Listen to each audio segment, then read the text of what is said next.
Hello again, and welcome to another cider-fueled book review.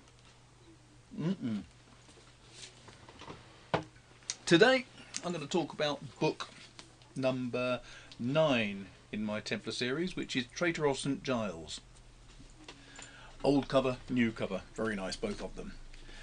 Traitor was a different sort of book because in the early books, I'd gone from looking at witchcraft, the Templars, I looked at markets and fairs, leprosy, various other different themes, and when it came to this, I'd been listening to some records and I kept hearing about the Three Ravens, which is a very old medieval song. And I thought it was quite an attractive song because it's a story about three ravens. They're looking down on a dead knight's body, and why was the knight dead there? And had all the different aspects of medieval mythology coming into it, with the hart coming to look at them, so on. And I thought it's just an interesting first scene. So I started off with the idea of a dead body lying by the side of the road. Someone comes and finds it and sees that he's there with his dog and other aspects of life.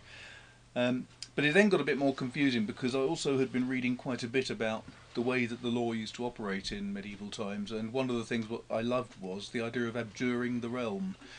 Used to be the case that if you could run away after being accused of a crime, get to a church and grab hold of the altar or grab hold of a bit of for example, I think at Durham Cathedral it was if you got hold of the door knocker on the main door, then they were all areas of sanctuary, and if you were there and clinging hold of whatever it was, then you were safe for a certain number of days and no one could come in and arrest you or hurt you.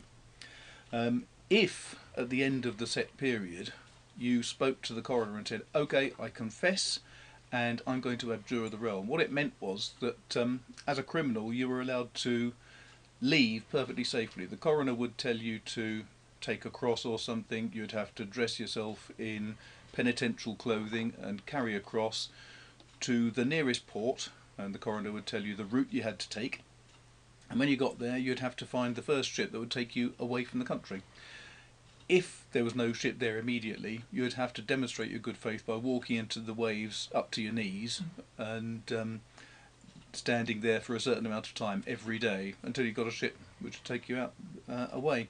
Now, of course, that was fine, but if you were to stray from the route that you had been given by the coroner, anyone could hack your head off as an outlaw.